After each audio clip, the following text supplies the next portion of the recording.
Okay, so today we started our bridges. So we started with the bridges Wheatstone Bridge. So पहले समझते हैं आखिरकार ये Wheatstone Bridge क्या होता है. देखो, Wheatstone Bridge कोई भी ब्रिज होगा, पहली बात तो उसमें कितनी आर्म्स होंगी, 1 2 3 4 5 6 आर्म्स होंगी उसमें. देखो ये एक P फिक्स रेजिस्टेंस होगा, रजिस्टर होगा, Q फिक्स रजिस्टर होगा, S एक वेरिएबल रजिस्टर है, ठीक, और R क्या है, वो रजिस्टर है जो हमें मेजर करना है. पहली बात तो Wheatstone ब्रिज किस रेंज के लिए है, मीडियम रेजिस्टेंस के लिए. अगर 1 ओम से मेगा ओम के बीच वाले रेजिस्टेंस मेजरमेंट के लिए किसका यूज़ करते हैं, Wheatstone ब्रिज का यूज़ करते हैं. तो देखो ये क्या है हमारा अननोन रेजिस्टेंस, ये हमारा क्या है एडजस्टेबल रजिस्टर, और ये हमारा क्या है फिक्स रजिस्टर है, प्रिसीजन रजिस्टर, ये फिक्स है P और Q. और ये हमारा है गैल्वेनोमीटर. देखो इन दो टर्मिनल के बीच हमने क्या कनेक्ट कर दिया, गैल्वेनोमीटर, और इन दोनों टर्मिनल के बीच क्या यूज़ कर दिया, एक वोल्टेज है ना, एक DC वोल्टेज. ठीक, एक DC वोल्टेज कनेक्ट कर दिया हमने.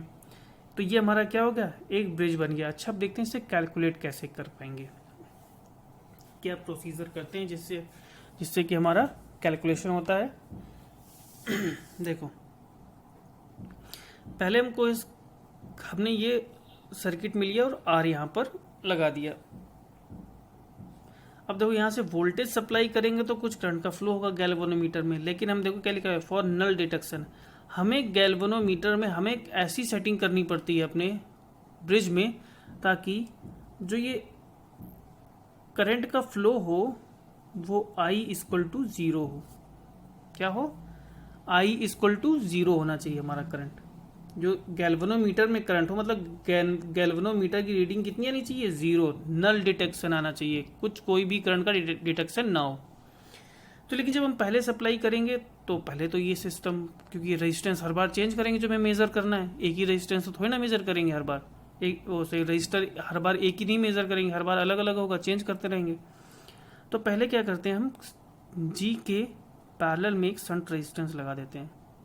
ठीक, एक शंट लगा दिया, पहले शंट लगा देंगे ताकि हम जब कोई रेजिस्टेंस मेजर करें तो हमें पता नहीं यहाँ पे नल डिटेक्शन है, पता नहीं कितनी करंट फ्लो हो, और गैल्वेनोमीटर हमारा ब्रेकडाउन भी हो सकता है. तो पहले इसके हम क्या करेंगे, पैरेलल में एक शंट रेजिस्टेंस लगा देंगे, फिर सप्लाई करेंगे, और सप्लाई करने के बाद देखेंगे क्या G में करंट कितना आ रहा है. अब क्या करेंगे, जो ये एडजस्टेबल रेजिस्टेंस है इसको एडजस्ट करके इस करंट को ऑलमोस्ट 0 के बराबर करेंगे. और जैसे मालूम पड़ेगा कि ऑलमोस्ट 0 के बरबर है तब हमें अब मालूम है कि हाँ करंट लिमिटेड है. फिर क्या करेंगे, शंट को हटा देंगे. फिर हम फाइनली एडजस्टमेंट से G को 0, G में जो करंट फ्लो होगा उसको 0 कर देंगे. मतलब इस जब ब्रांच A B, जब ब्रांच A B में करंट का फ्लो क्या हो जाए, 0 हो जाए, तब हम इस एडजस्टेबल रजिस्टर को एडजस्ट करने से रुकेंगे. और इसको तब तक एडजस्ट करते रहेंगे जब तक कि इस ब्रांच में हमारा फ्लो ऑफ करंट 0 ना हो जाए. एक बार इसमें करंट हमारा 0 हो गया, उसके बाद हम सारी कैलकुलेशन करेंगे. इसके बाद हम देखेंगे कि ये कैसे हम कैलकुलेशन करते हैं, राइट, क्योंकि मेन तो यही है कैलकुलेशन ही. फिर एक बार हो गया तो हमें R की वैल्यू सीधे आती है, R equal to P into S by Q कहते हैं, P into S divided by Q, और R की वैल्यू हमें मिल जाएगी. एक बार बस करंट यहाँ पर क्या होना चाहिए, नल डिटेक्शन होना चाहिए G में. फिर हम सीधे इस फॉर्मूले से R equal to P into S by Q से हम अपना अननोन रेजिस्टेंस कैलकुलेट करके निकाल लेते हैं. ठीक है ना. ओके, क्यों, देखो हमें ये फिक्स रजिस्टर है P और Q, हमें मालूम है इनकी वैल्यू क्या है. S को तो हमने एडजस्ट ही किया है तो इसकी भी वैल्यू हमें मालूम है. तो बचा कौन सा, सिर्फ R, यही जो हमारा अननोन था. तो सिर्फ R अननोन है, हमें मालूम करना है. P भी मालूम है, S भी मालूम है और Q भी मालूम है. तीनों मालूम है, सिर्फ R की वैल्यू आ जाएगी. अब देखते हैं इसकी थ्योरी पढ़ते हैं, फिर देखते हैं कैसे कैलकुलेट करेंगे. ओके, देखो ये पहले कैलकुलेशन देख लें. चलो पहले कैलकुलेशन देख लेते हैं. अगर जैसे यहाँ पे करंट फ्लो 0 हो गया, अगर यहाँ पर A और B के बीच में करंट फ्लो 0 हुआ है, तो ये बताओ तभी तो 0 होगा जब potential difference between A and B 0 होगा. जब इस A पॉइंट और B पॉइंट के बीच में कोई भी पोटेंशियल का डिफरेंस नहीं होगा। दोनों क्या होगा, सेम पोटेंशियल होगा, तभी तो करंट का फ्लो नहीं होगा। अगर डिफरेंस होता तो करंट का केस में higher voltage to lower voltage flow होने लगती। इसका मतलब ये अगर I 0 है तो हमने यहाँ A और B का वोल्टेज क्या कर लिया है, सेम कर लिया है। ठीक है, A में वोल्टेज देखो इससे आएगा, P से भी आएगा और R से भी आएगा। इसका मतलब देखो एक चीज तो होता है कि voltage drop on P equal to voltage drop on Q and voltage drop on R equal to voltage drop on S। देखो जैसे करंट का फ्लो हुआ, यहाँ से आएगी I, ये I आया और ये कहाँ है, यहाँ डिवाइड हो गया I1 और I2 में। ठीक है ना, I1 और I2 में डिवाइड हो गया। यहाँ पर क्या होगा, P इंटू I1, यहाँ Q इंटू I2 ड्रॉप होगा, यहाँ R इंटू I1 और S इंटू I2, क्योंकि यहाँ तो कोई करंट जाएगा नहीं और ना ही यहाँ करंट, सीधे I2 आएगी और I2 यहाँ फ्लो होगी और I1 यहाँ फ्लो होगी और फिर ये I1 I2 मिलकर क्या बन जाएंगे, एक I बन जाएंगे। ठीक है ना, तो इसका मतलब ये हुआ voltage drop on P equal to voltage drop on Q and voltage drop on R equal to voltage drop on S। जब ये कंडीशन होगी तभी क्या होगा, हमारा A और B के बीच पोटेंशियल हमारा सेम होगा और करंट फ्लो नहीं होगी। तो देखो वही हमने लिखा है। यहाँ इस रेजिस्टेंस में कितना वोल्टेज ड्रॉप हो रहा है, I1 इंटू पी और इसमें I2 इंटू क्यू। देखो I1 into P equal to I2 into Q. Voltage drop on P register equal to voltage drop on Q register. ठीक है ना, और फिर देखो दूसरा क्या है, voltage drop on R register equal to voltage drop on S registers. I1 R equal to I2 S। ये दो इक्वेशन आ गई। फिर हमने क्या कर दिया, 1 डिवाइडेड बाई 2 कर दिया, तो P अपॉन I1 से I1 कैंसिल, I2 से I2 कैंसिल, तो P upon R equal to Q upon S। तो R इक्वल टू क्या हो जाएगा, R यहाँ पे क्या, R equal to P S upon Q, R equal to P S upon Q. ठीक है ना, तो ये हमारा फाइनली आ गया। तो R इक्वल टू क्या करेंगे, P इंटू एस मल्टीप्लाई करके Q से डिवाइड कर देंगे तो हमारी R की वैल्यू आ जाएगी। तो ये था इसका फाइनली क्या, व्हीट स्टोन ब्रिज। देखो व्हीट स्टोन ब्रिज एक डीसी ब्रिज है जिसके द्वारा रेजिस्टेंस का वेरी एक्यूरेट मेजरमेंट किया जाता है। ओके, व्हीट स्टोन ब्रिज में 5 भुजाएं होती हैं। वैसे इसमें 5 बोला गया, 1 2 3 4 और 5, यही गैल्वेनोमीटर वाली होगी।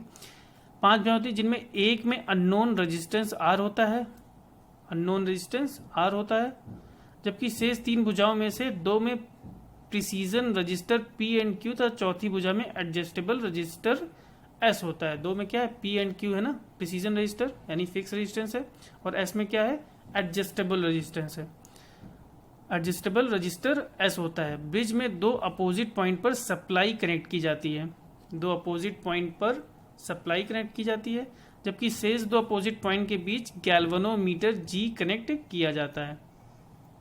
ठीक, R की वैल्यू ज्ञात करने के लिए वेरिएबल रेजिस्टेंस S को तब तक एडजस्ट किया जाता है जब तक कि गैल्वेनोमीटर नल या जीरो डिफ्लेक्शन शो करने लगे। बोला था तब तक, कब तक एडजस्ट करेंगे, जब तक यहाँ पर करंट का फ्लो 0 ना जाए, यानी G में डिफ्लेक्शन 0 हो।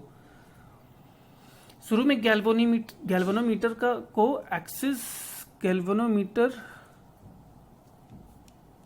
को एक्सेस करंट से प्रोटेक्ट करने हेतु संट कर देना चाहिए, संट रेजिस्टेंस है ना, संट कर देना चाहिए। जैसे जैसे गैल्वेनोमीटर का डिफ्लेक्शन नल के पास आ जाए तो संट को ओपन सर्किट करके गैल्वेनोमीटर को 0 पोजीशन पर सेट करना चाहिए। इस स्थिति में ब्रिज को बैलेंस कहा जाता है। जब इसमें I इक्वल टू 0 हो जाएगा गैल्वेनोमीटर में, तब ब्रिज क्या कहलाएगा, हमारा बैलेंस ब्रिज। तभी क्या कहलाएगा, बैलेंस ब्रिज। और बैलेंस ब्रिज हो जाएगा तो हम फिर क्या कर सकते हैं, P upon R equal to Q upon S। क्या कर सकते हैं, P upon R equal to Q upon S। किसमें, बैलेंस ब्रिज में। देखो P upon R equal to Q upon S directly. Okay, it's well known कि अगर ये ब्रिज हमारा क्या है, बैलेंस ब्रिज है, तो डायरेक्ट बोल सकते हैं P upon R equal to Q upon S। कहाँ गया हमारा, ओके, गैल्वेनोमीटर 0 पोजीशन पे सेट करना चाहिए। इस स्थिति में ब्रिज को बैलेंस कहा जाता है जब तक गैल्वेनोमीटर नल पर नहीं आ जाता, ब्रिज को अनबैलेंस्ड कहा जाता है। ओके, चूंकि नल कंडीशन, बैलेंस कंडीशन में गैल्वेनोमीटर में कोई धारा नहीं होगी, मतलब I G equal to zero, चूंकि पॉइंट ए और बी पर पोटेंशियल सेम है, I G equal to G, I G equal to zero के कारण, है ना। I G equal to zero के कारण क्या है, ए और बी पर क्या हो जाएगा, ए और बी पर पोटेंशियल क्या हो जाएगा हमारा, सेम हो जाएगा। ठीक, तो फिर हमने बाकी हमने समझ ही लिया है कैसे आ जाएगा, R equal to P into S by Q. तो ये हमारा क्या था, Wheatstone bridge. Okay, thank you.